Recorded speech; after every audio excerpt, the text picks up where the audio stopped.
Everyone, welcome to another episode of High Energy Girl. And today's amazing guest is Laurie Lewis, who is an intermittent fasting coach. She shares her story of how she gained 50 pounds out of nowhere through menopause and how she lost it with fasting. But more importantly, her brain fog was lifted and her energy increased, her pain and inflammation went down. And at nearly 60 years old, her metabolic age is 40. Is that awesome? That's like something we all want, right? And she teaches how you guys can learn how to fast very, very simply and progress and have amazing results. I totally enjoyed our interview and I can't wait for you to meet her. So let's go and say hello to Laurie. Hey everyone, welcome to High Energy Girl, a podcast helping women to age stronger because it is never too late to get fit, be strong, and feel sexy. I'm your host, Tracy Gluhide, health coach and personal trainer and founder of highenergygirl.com. Each week, we will either have a guest interview, which will provide you encouragement or an actionable tip to help you age stronger, or I will do a solo episode. Please also join our awesome Facebook group called High Energy Girls, and I'm looking forward to see you on the inside of that group and hope you enjoy today's show. Guess what, everyone? My book is out. It is a revised and updated edition of a book I wrote 5 years ago called No Frickin' Way, 21 Days to Ditch the Diet and Lose Weight the Keto Way by Loving Yourself to Health. When I first wrote the original book, I was not a believer in the low carb movement, but after all the years of research I've done, I am sold out for life. In this book, you will learn about all the lies you have been fed, how to engage in loving self-care, how to eat nourishing foods that provide massive energy, why the ketogenic diet is not a fad, how to heal your body through fasting, why you should move your body to get stronger, and how to create an empowering mindset. Start reading now and finally achieve the high energy and positive body image you deserve. Check it out on Kindle, on Amazon. And if you like it, please leave us a review because this will help more people find it. I really want to inspire people to not deprive themselves, but to nourish themselves with loving self-care and amazingly healthy food so that they can age stronger. Thank you so much, and I hope you enjoy it as much as I enjoyed writing it. Thank you. Hey, Laurie, thank you so much for coming on the show today. It's great to be with you. Thank you. It's really fun. I'm excited to chat with you. And for the listeners that don't know you yet, why don't you tell us a little bit about yourself? Well, I'm an accidental health coach. I even got my certification many, many years ago with no intention of using it because I've just had a personal passion for fueling myself well. I never wanted to be the food police and tell other people what they should do and should and shouldn't eat. But I had kind of an awakening in my late 20s. I thought one day, I think this Diet Coke might not be good for me. It was just kind of like, I'm kind of in a fog all the time. What am I eating? What am I fueling on? And what's in this stuff? And that began, it's now been 30 years of enjoying and studying and experimenting and discovering with a spirit of curiosity and learning, how to fuel myself well. And then, and part of it was getting my health coach certification from the Institute for Integrative Nutrition, again, with no intention of using it, just developing, expanding my own knowledge. And then in my mid 40s, I hit perimenopause, and they don't send us to biology school, biology class for older ladies. Yeah, and for I sure. did, if you go through the checklist, I tick all the boxes of what I was experiencing, but I didn't piece it together as perimenopause, which are the years before a woman, the years that a woman experiences a massive hormonal flip and shifting, and so much is happening. And bottom line, I just felt like my body was overtaken by an alien. I was just like, who am I? What is happening? But I didn't line it all up and think, oh, perimenopause. And then when I did start to figure that out, I thought, oh my gosh, I can't wait for this to be over. When will it be over? Let my period stop. Let my freedom begin. And the opposite happened. I went into menopause at age 49, which is early. And my period had stopped for a year, which means you're in menopause. And officially, it's kind of unofficial, official. And then I suddenly gained 50 pounds. My hormones were so whacked out. And what's crazy about it is that everyone said to me, wait a minute, you're the healthiest eater we know. You're the healthiest person we know. How did you gain 50 pounds? And I'm like, I know. So I knew it was hormonal. I did not feel like myself. It wasn't just the weight, it was brain fog and memory loss. And I literally was aching head to toe, from my shoulders to my neck to my midsection, my elbows, my knees, my hips, like everything hurt all the time. And for 4.5 years, I applied everything that I knew to do, clean up my food, which was already super cleaned up, it's just like, and reducing caffeine and any sugar that I barely ever eat, and alcohol, and adjusted my sleep and increased my hydration and gentle movement, and nothing shifted. And after 4.5 years of focused effort. And one night, I was home in Colorado where I grew up, and my mom said, you're going to love this. She said, let's use this time that you're home to turn the weight around. Oh boy, that was well received, I'm sure. Daughter ears, so from a mother's perspective, she's being loving and helpful, but daughter ears don't, no matter how old you are as a daughter. I was 54. I turned into a wailing 5-year-old, throwing a tantrum and wailing and crying and saying, what do you think? I can just snap my fingers and make it better. Just was such a brat. And she listened, and she said, let's pray for an answer. And I said, I'll take it. Please. And that night I Googled, I feel like it was the same thing I'd always Googled, like hormonal, stubborn, fat, help me. And up popped this idea of intermittent fasting. And remember, I'd been studying nutrition for 30 years or 25 years at that point. And I knew about long therapeutic fasting, but I didn't know you could live your life like deliberately pausing from eating and then eating later in an eating window. And so I stayed up all night reading about it. I'm like, what is this? How do you do it? And the next morning I told her that I was going to try this thing. And it seemed like a perfect time to do it when I was home visiting her. And that was day one. It's been 5.5 years. I've had an eating window every day for 5.5 years. And it's changed, of course, because we live life. But I have a fantasy, Tracy, that every person on earth, we can have shifts in consciousness and awareness and the ways we think and speak about things. And what if I just asked you, what's your eating window today? When are you eating today? And we don't. We just eat whenever food is put in front of us without any thought of, am I actually hungry? Could I deliberately, be fasting and burning my own body fat and having my body in a deliberate state of repair, and I'll be eating later. And we don't talk like that. So I have a personal mission that everyone has an eating window, and it's personalized and customized and for each person. So not prescriptive. Yeah, that's where I got where I am. So now I love supporting other people with having an eating window and fully experiencing being alive and alert and awake. And I am pain-free. I'm medication-free, pain. I have no aches and pains. I lost the 50 pounds in 15 months. And I'm really happy that I'm looking 60 right in the face this year. And I feel great. Oh my gosh, you look so young. Thank you you. Do not look 60.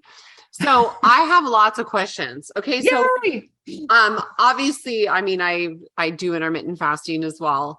But my question for you first is, what is your window? Well, I try not and tell people, you know why?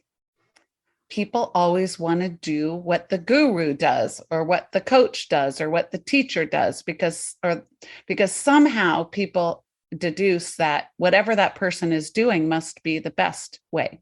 That makes sense.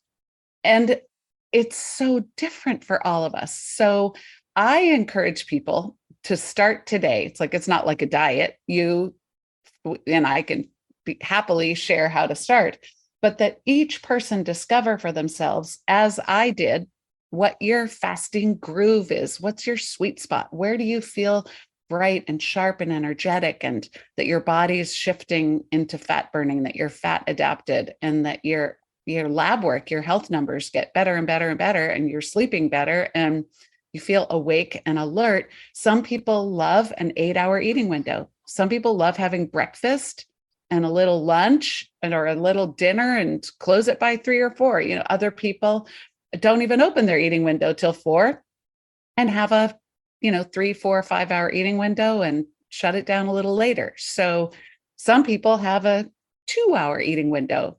Some people fast 36 hours and have a 12-hour eating day. So you can have a fasting day and an eating day and a fasting day. That's called alternate day fasting. And, if people have serious health issues and are morbidly obese and are like facing some tough diagnosis sometimes, especially under the care of a coach, doing alternate day fasting will turn their health around really quickly. So that said, I started with 16/8. I decided with my mom, I can fast for 16 hours. I'm asleep for 8 of it, and wait until noon to eat, right? I can wait till noon, have a black coffee, have plain water. And then I realized pretty quickly within less than the first 2 weeks. Well, first of all, the miracle was within 3 days, the fog lifted and I felt like myself again. So for the first time in over 5 years, I had the experience of a brightness and a clarity that was myself, like being restored to myself, that I was like, whoa, that just lifted. And so then I felt like, especially because I was home with mom, eating an early dinner, I was like, I don't need to keep it open 8 hours, 6 hours sounds good. And then I did that 18-hour fast and a 6-hour eating window for, I don't know, 6 more weeks. And somebody challenged me to a 20-hour fast. Now, the difference between 18 and 20 feels like a lot. I was like, whoa. And I did it and I felt really well. So through the course of my weight loss, I was in menopause, 50, at that point, 54, 55 years old.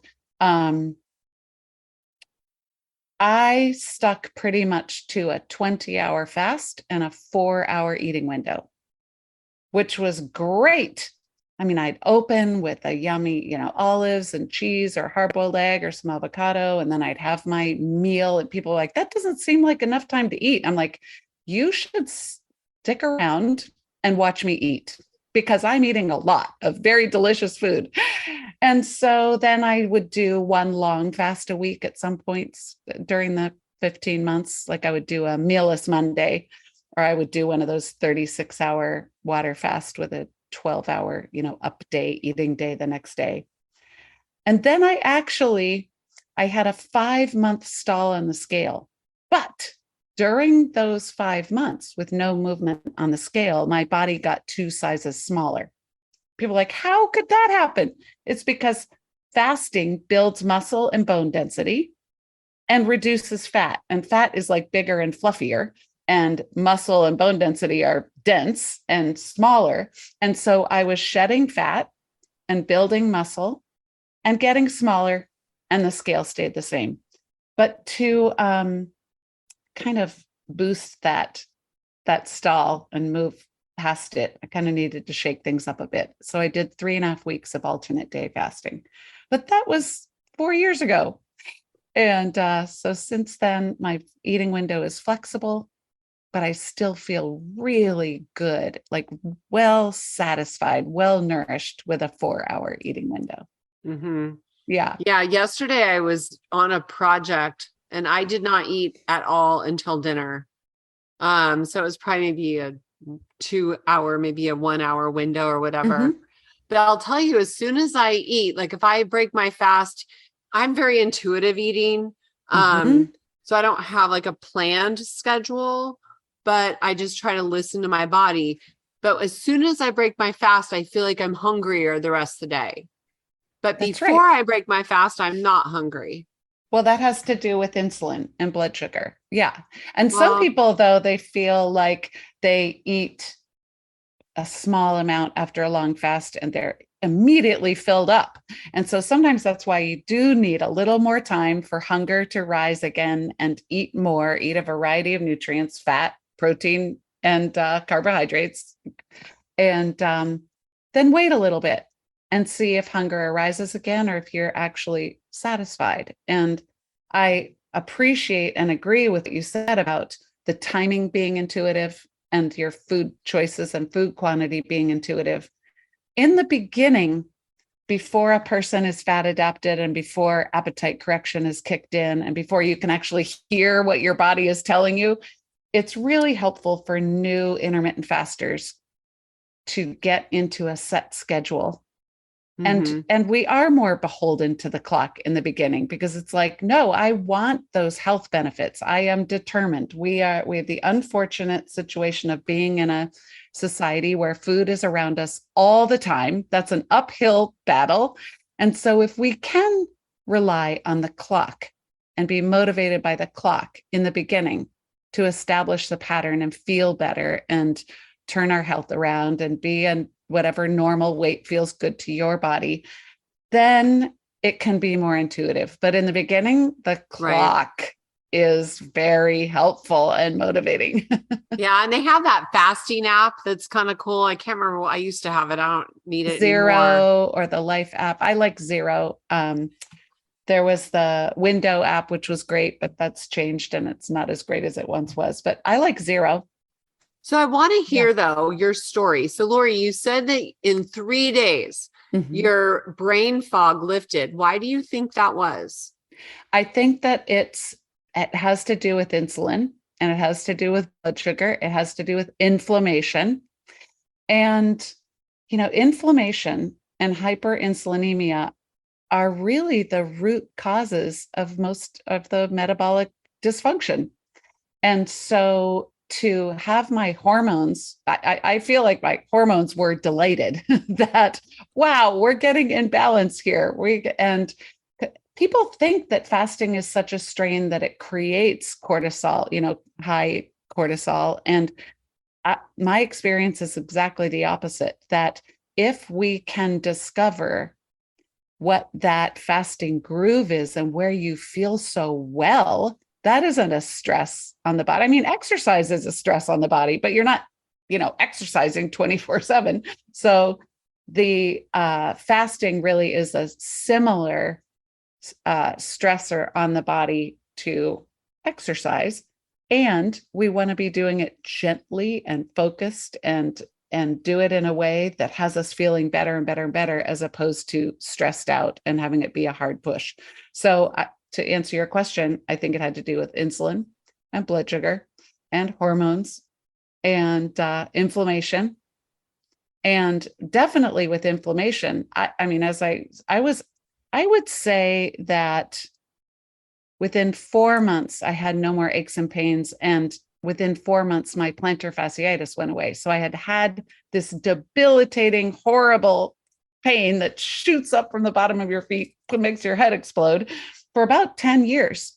And it was Wow. gone. It's one of the most common results of intermittent fasting that nobody talks about. But all my clients are like, yep, and friends and fasting friends and so forth are like, yep, plantar fasciitis went away within 5 months, 4 months, 3 months.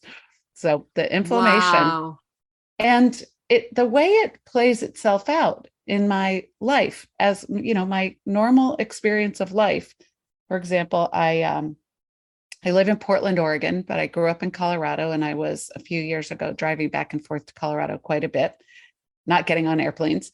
And normally, when someone sits in a car for a while or sits at all anywhere for a while, standing up, we just have aches and pains. I remember before intermittent fasting, I would stand up and my hips would hurt and I'd have to kind of shake them out.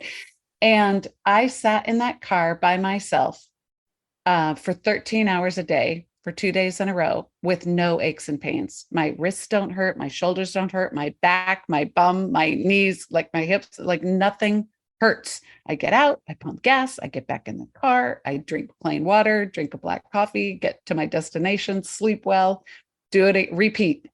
And to be nearly 60 years old and have no part of myself in discomfort has to do with the fact that I am putting my body into a state of repair for a good, 16, 18, 20 hours every day. So that's a really good point you just made, is that when you're not eating, your body is able to do repair. Yes. And also make more mitochondria. So then those are, more energy centers. So, but did you only add fasting, or did you also or use your words, Tracy, change the types of food you were eating, or was it just fasting? I changed nothing else. Wow. Here's what I always say. I ate the exact same way when I was lean and running marathons and, in ideal weight and ideal fitness. I ate the exact same way when I gained 50 pounds in menopause. I ate the exact same way when I lost 50 pounds. What was the difference? The massive hormonal imbalance of menopause and the addition of intermittent fasting balanced it all out, and the aches and pains went away and the inflammation went down and insulin was. I also had other signs, even though I was a lean weight before, like during perimenopause, signs of hyperinsulinemia, which were like brown patches of skin and skin tags. And, our doctors don't test for fasting insulin unless you beg or you get your own numbers. And so no one would suspect I was a lean weight. No one would expect or suspect that I had high circulating insulin. So, but when you were running marathons, were you doing goos and gel packs and stuff like that? Or were you doing like the bananas and oranges and all of that? All of it. I followed it. The only thing that I did not follow as a long distance runner was, I'm not someone who can eat before exercise. And I had to be quiet about it because people are like, oh, you have to eat before you exercise. I'm just like, no, I'm going to have a black coffee or a coffee and go out for my run. And I wouldn't tell anyone. And then the times that I would try eating oatmeal before, I'm just like, this feels awful. I can't do it. Yeah. So I just want to encourage people that I want people to discover for themselves that fasting as the foundation makes all the things in your life that you care about better. So some people do need to change their nutrition. Some people do need to go to a yoga class and go walk more and get on the treadmill and lift heavy things. I mean, we do need to make life. Some people need to sleep earlier and drink more water. But to answer your question, I changed nothing about my food and I changed nothing about my fitness. I mean, and when I gained all the weight and during perimenopause, I felt so out of my body that I didn't run anymore, but that didn't have anything to do with the 50-pound gain. The 50-pound gain came with the ending of my period. But I want people to know that if you start with fasting, your fitness and your exercise gets easier and stronger and more stamina. Your food choices get clearer. Your body starts telling you the foods that it really wants and the foods that it would prefer you steer clear on. Your meditation gets clearer and easier. Like your work performance gets more focused. You could be a better parent because you're more patient and thoughtful. It's just like all the things that are important to you as a human being can actually get better when you're conscious of taking advantage of that repair time, that healing time, those fasting hours, and then eating later in an eating window. And I know that sounds crazy, but it's true. Oh, no, it doesn't sound crazy to me. I know it doesn't sound crazy to you, but people who haven't tried it are like, that makes no sense. It's the most counterintuitive way to get more energy is to pause from eating and eat later in an eating window. Well, that's just because we've been brainwashed to believe that we need 3 small meals and 3 small snacks every day, right? I mean, I Yeah. remember thinking that way. I've been in this industry for a long time, and it was like the visualization that we were told was that it was like a fire. You keep having to add wood to the fire, right? And maybe Right. back then we didn't realize that when the fire wasn't burning, your body was able to do other really cool things like That's right. healing and repairing and, all that. So are you still running? I exercise in other ways. I walk a lot. I do yoga, and I have a membership at Orange Theory. I've just reduced my numbers of times per week because it's pretty intense, and the intense exercise just isn't working for me. And so I'm stay strong, and I love holding a good plank. And I just think that our attention needs to be on, rather than an external scoreboard of how our clothes fit and what the scale says. And, we can have a lot of measures on our scoreboard, like how am I doing, like our lab work and all sorts of indicators of how am I doing. But what I want people to do, and all my coaching is all about, is first and foremost tuning inward. It's like, how am I doing? Is this working? Pause, sit down, breathe, turn your attention inward, scan yourself head to toe, and ask how you're feeling. And if you feel like I have the same great energy at 6 a.m. and 11 a.m. and 3 p.m. and 9 p.m., and I am strong and I have no aches and pains and my lab work's getting better, then you're doing great. Good Yeah. work. And so then once you can say that you feel really well, then we can look externally to what the scale says and how our clothes fit and what we look like in pictures and what the measurement of our waist is. But I really want people to tune inward first. Go within. One of Yeah. my teachers, that he says that we have only one book, or he goes, the book that I would write would have one page, and on that page it would just say go within. Yes.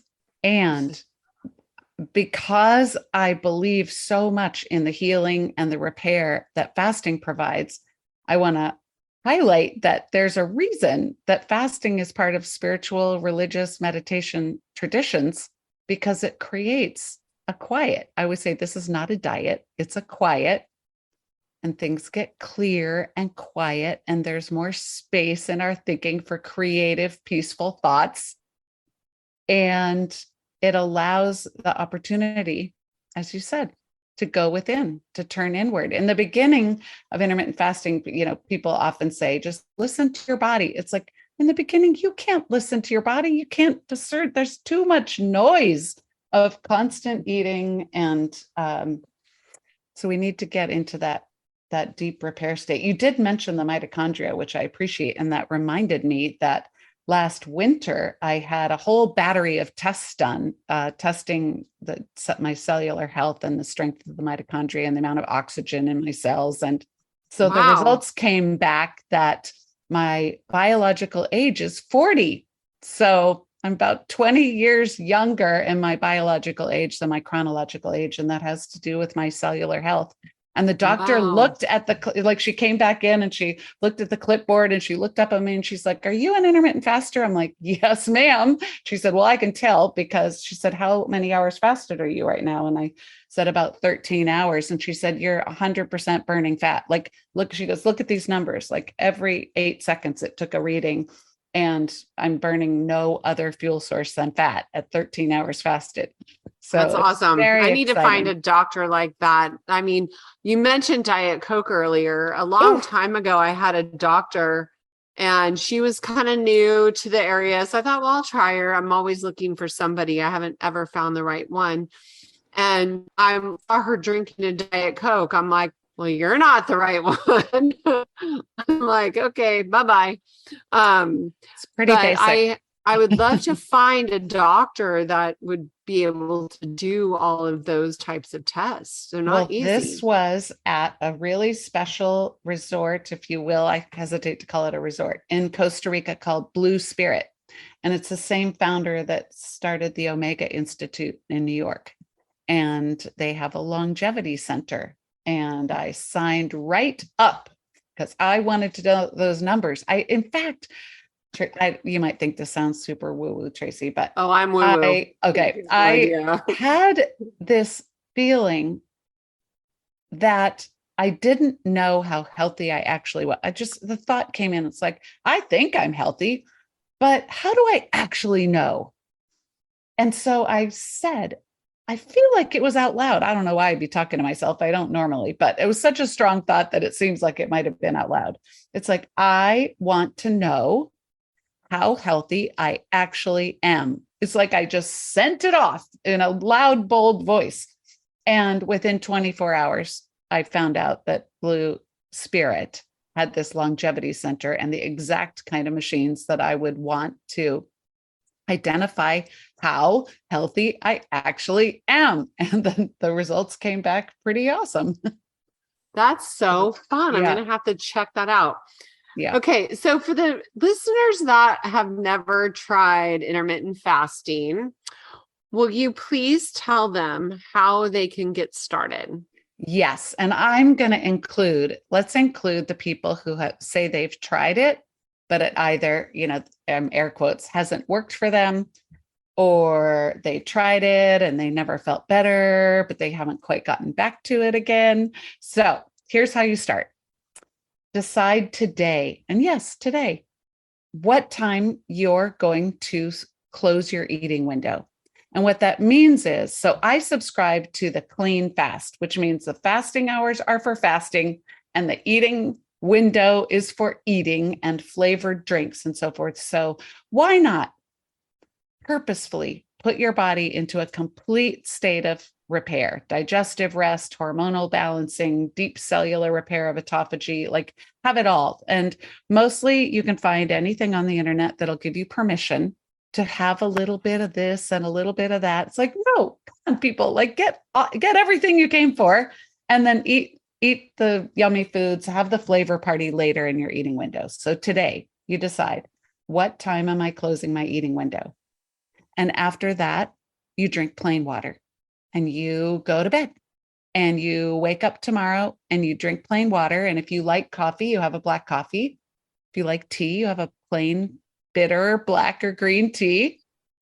And then 12 hours after you closed your eating window, you open your eating window and you eat. It's like 12 hours. So that's really hard for some people because some people eat and drink flavored drinks right up until they go to bed.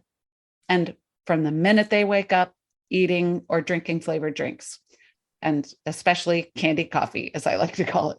So for some people, that 12 hours is hard. For other people, 12 hours is nothing.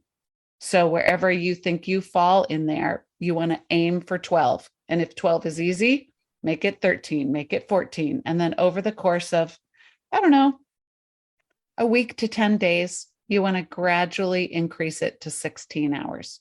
So you can shave some off the evening. You can add some time in the morning. But if you can aim for like 11 to 7 or 10 to 6 or 1 to 9, you get to say there's no right time to close your eating window. And I just want you to aim for 12 hours. It's been proven by many researchers, but especially Sachin Panda at the Salk Institute, that a 12-12 circadian rhythm fasting will extend your life and you'll feel better. So 12-12 is a viable schedule. There, you're doing it. Yeah, that's easy. 12-12 is easy. 12-12 is easy but not for everyone in the beginning. For some people, that's a stretch. And especially people who are very addicted to coffee creamer and have a hard time with late night snacking and drinking right up until you go to bed. So I want to definitely acknowledge that is a stretch for some people, but get to 16-8, meaning an 8-hour eating window, and eat normally. Okay. So what is normally? Normally is what you normally eat. Eat what you normally eat. And your job is right now to just focus on learning how to fast clean, eat later in your eating window, and get your body and your schedule and your family and your timing and your fitness, kind of worked around that fasting hours and eating window. And then your body will start informing you about the foods it would prefer that you not eat. And it will start informing you of foods that it would like for you to try. That, there's a joke in the intermittent fasting community that is, what is it with Brussels sprouts? Everybody's body's like suddenly telling them to have Brussels sprouts. So if you're somebody who's out there going, no way, those are disgusting, just you wait. You might be someone whose body says, yum, try some Brussels sprouts. I used to hate them. That was like my number one food that it was a big way up there that I would not do, but roasting them is amazing. It's so good. Yep. But just start simply and fast, clean, save the flavor, save everything for later in your eating window, get in that groove. You'll really be fat adapted and adjusted within 3 to 4 weeks. And my second encouragement is, if you need to get on the scale, if the scale is your primary measure, and that's the thing that communicates to you how you're doing, I really love for people to get on the scale for 3 days in a row, get a baseline. Okay. So weigh for 3 days, add them up, divide by 3. That's your average. That's your number. Put the scale away for at least a month. Why? Because it makes us crazy getting on that scale, wondering, how am I doing? How am I doing? It's working. Is it working? Is it not working? So if we can quiet that noise and get that off the table as an option, we have a shot at turning inward and asking ourselves, oh, how do I actually feel? And this is the beginning of that practice of prioritizing how you feel over what that external source, that glass or plastic box on the metal box on the floor of our bathroom is telling us about ourselves. It's not helpful. It's not really helpful. It's not good. It's not good to give our power away to an inanimate object. There's a great quote a friend of mine said, that why weigh yourself when you can roll in broken glass and light yourself on fire and feel the exact same way. Oh gosh. And say horrible things to ourselves that we would never say to another person. And I mean, the internal noise is deafening. I love that. Indeed. I love that visual. I will remember that. Yeah, it's a torture. So then when you reintroduce the scale, you get to your 30-day mark and you're happily eating in an eating window and chugging along, fasting clean, feeling better. You will come to the day where you wonder, oh, can I get the scale out again? And let's have a chat because you want to envision, again, how you feel.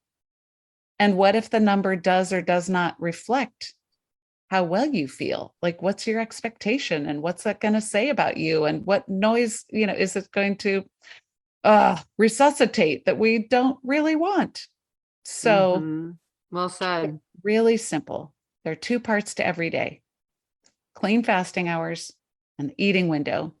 And you get to say when it is, get to move it around for your social obligations, and you get to eat the foods that make you happy, and you get to increase the foods that love you back and decrease the foods that you discover are detrimental. And we're all different. Really honor your own body. And you can change it. You can change it daily. You can do it different. So let me ask you this, though. There's one thing that I have noticed within my own body that I find to be really important. And I tend to, I saw you have an Aura ring like I do. Yes, I do. And my heart rate is up way higher when I eat like dinner at a normal dinner time, 6 or 7. So I prefer eating my biggest meal like around 4 or 5. I can see a significant difference with that. That is amazing. That isn't the case for me. I tend to have a later eating window. I prioritize. I know that if I eat in the middle of my workday, I'm going to feel sluggish. And so for me now, it's been 5.5 years. I drink water. I have 1 small cup of coffee in the morning. Sometimes I don't even finish it, black coffee. And then I drink water all day long, and I am alert and focused and bright. And the idea of eating just sounds like a big drag. And then I'm very excited and I look forward to my dinner later. And so I'm someone with a later eating window. Some people really feel so much better when they close it at 1 or 2 or 3 or 4. But what time do you go to bed? I go to bed between 10 and 11. Yeah. That might, I go to bed around 9. Yeah.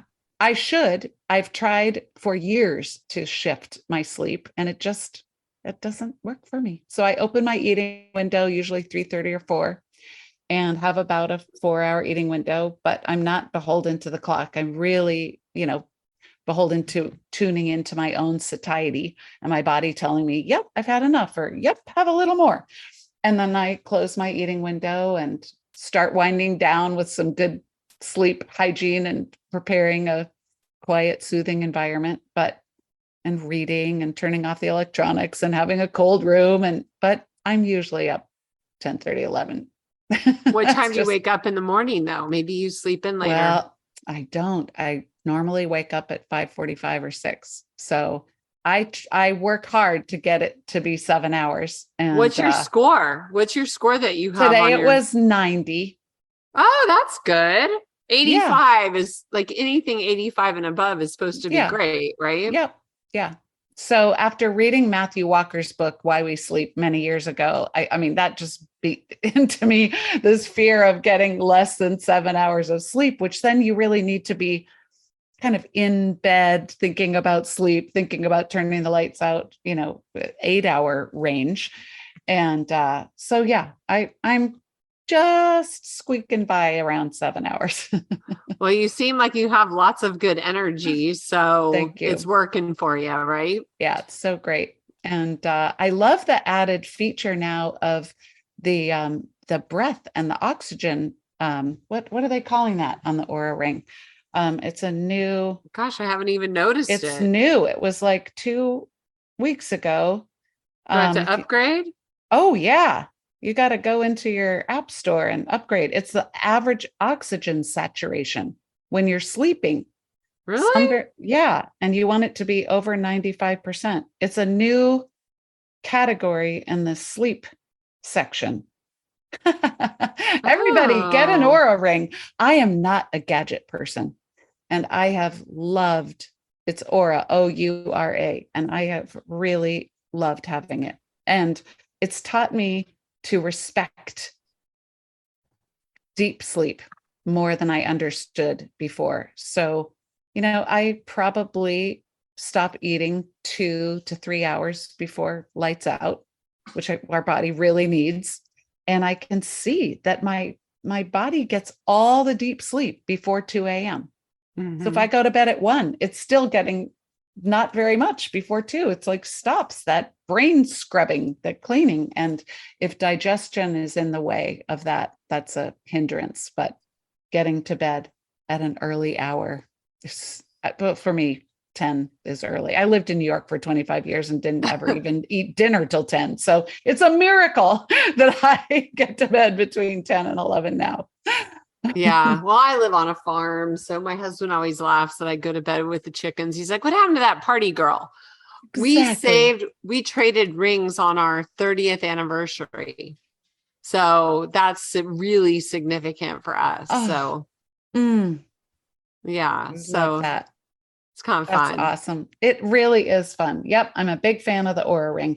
I'm a big fan of a variety of data telling me how I'm doing. Again, tune in how I feel first. It's like, I feel great. Okay. What are the other data points? The scale, my waist measurement, how my clothes fit, how long I can hold a plank, when I'm going to bed, how much water am I drinking, and what my lab work is, and, my biological age. So I don't want people to have one thing on their scoreboard called the scale. Right. Exactly. No way. And to your point, would you rather lose pounds or would you rather lose 2 sizes? Exactly. Anybody who says pounds, they don't comprehend the difference. And who knows what that number is? It's not like we're wearing a scarlet letter A. We have to write the number on a Post-it note and put it on your shoulder every morning. Nobody knows if it was 254 or 178 or 118. Like nobody knows. Yeah, exactly. And I say, why, instead of focusing on the number on the scale going down, focus about the number on your weights, on your barbell going up. Yes, I have heard you say that before, and I love it. Yeah, you have? Absolutely. Oh.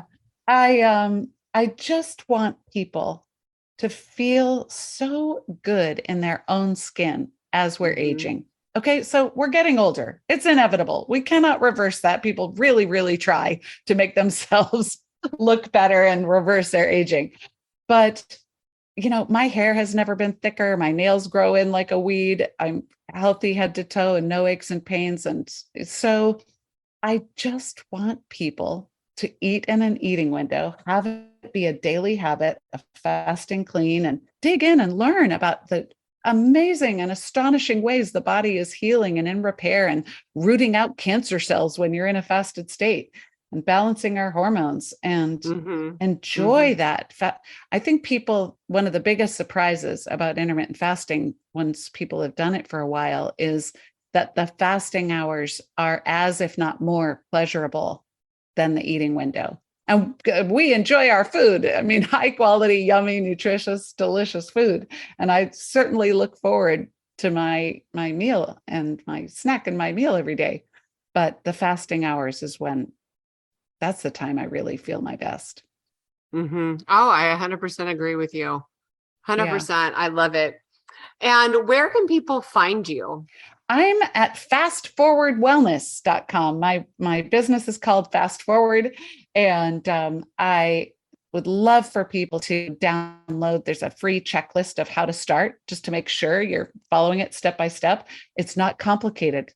We keep it really, really simple and have it work for your life. And you can listen to bunch of videos that I have and different podcasts that I'm on and look at my programs. And I love hearing from people. Nothing makes me happier than when someone starts and then updates me later how they're doing. And if you feel like you need a guide and a community and uplifting support and accountability, I am so happy going to work every day. Like I can't believe at this phase in my life that my experience every day with my work is that I found my calling. I get to have people realize that they can feel better and better and better. And it's just exhilarating.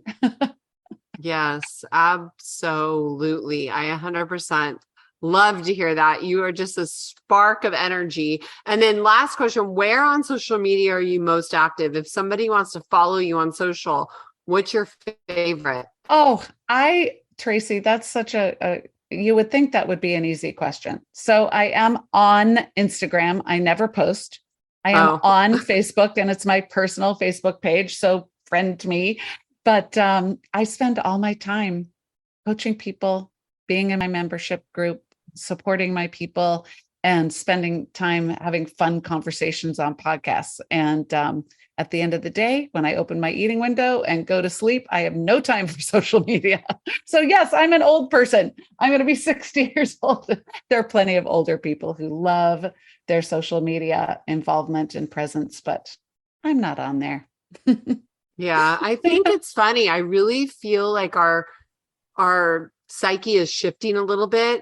And when it all first came out, everybody was really present and excited and engaged. And now everybody's kind of pulling away.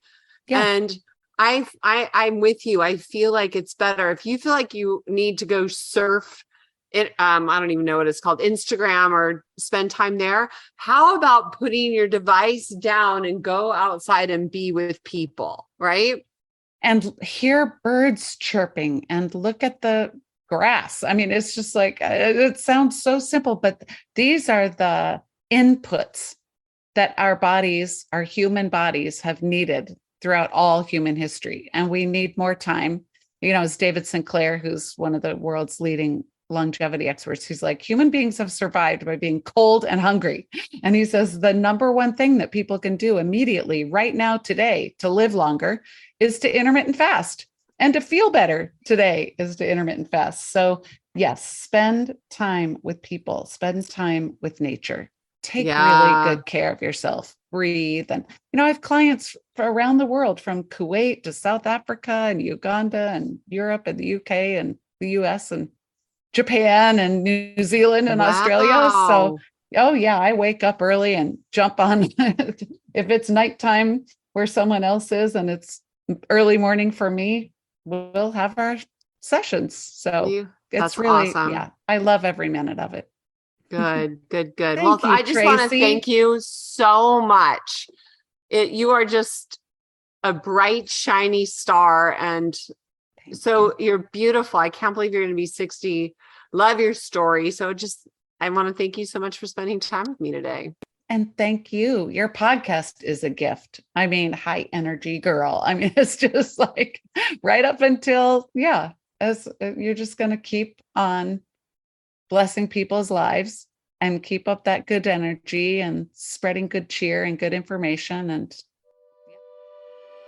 Okay, that was absolutely awesome. Thank you so much for listening. Connect with Laurie at her website at www.fastforwardwellness.com. And for complete show notes, including links, please head on over to highenergygirl.com/show. Now go out and make it a great day.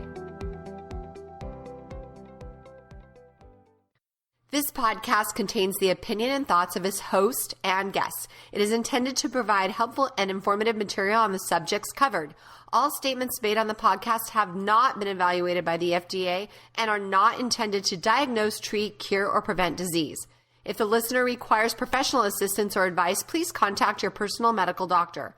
Both host and guest specifically disclaim any responsibility for any liability, loss, or risk, personal or otherwise, which is incurred as a consequence directly or indirectly of the use and application of any of the contents of these episodes.